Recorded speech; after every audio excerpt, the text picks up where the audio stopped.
राधे राधे दोस्तों।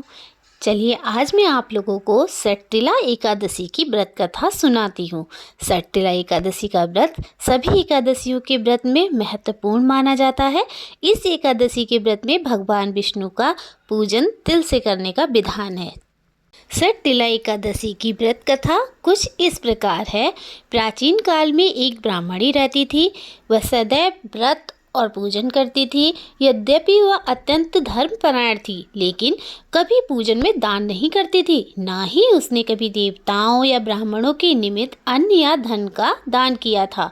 उसके कठोर व्रत और पूजन से भगवान विष्णु प्रसन्न थे, लेकिन उन्होंने सोचा कि ब्राह्मणी ने व्रत और पूजन से शरीर शुद्ध तो कर लिया है, इसलिए इसे वैकुंठ तो मिल जाएगा, परंतु इसने कभी भी अन्न का दान नहीं किया है, तो वैकुंठ लोक में इसके भोजन का क्या होगा। ऐसा सोचकर भगवान विष्णु भिखारी के भेष में ब्राह्मणी के पास गए और उससे भिक्षा मांगी। ब्राह्मणी ने भिक्षा में उन्हें एक मिट्टी का ढेला दे दिया।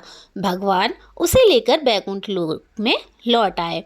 कुछ समय बाद ब्राह्मणी भी मृत्यु के बाद शरीर त्याग कर वैकुंठ लोक में आ गई। मिट्टी का दान करने के कारण वैकुंठ लोक में महल मिला, लेकिन उसके घर में अन्नादि कुछ नहीं था। ये सब देखकर वह भगवान विष्णु से बोली कि मैंने जीवन भर आपका व्रत और पूजन किया है, लेकिन मेरे घर में कुछ भी नहीं है। भगवान ने उसकी समस्या सुनकर कहा कि तुम वैकुंठ लोक की देवियों से मिलकर सट्टिला एकादशी व्रत और दान का महत्व सुनो, उसका पालन करो। तुम्हारी सभी भूल गलतियां माफ़ होंगी और मनोकामनाएं पूरी होंगी।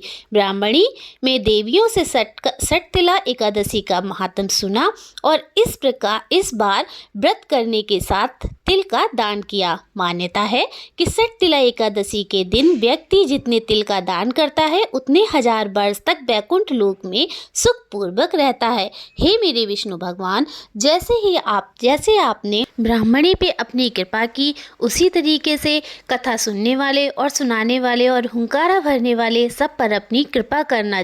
जय श्री विष्णु।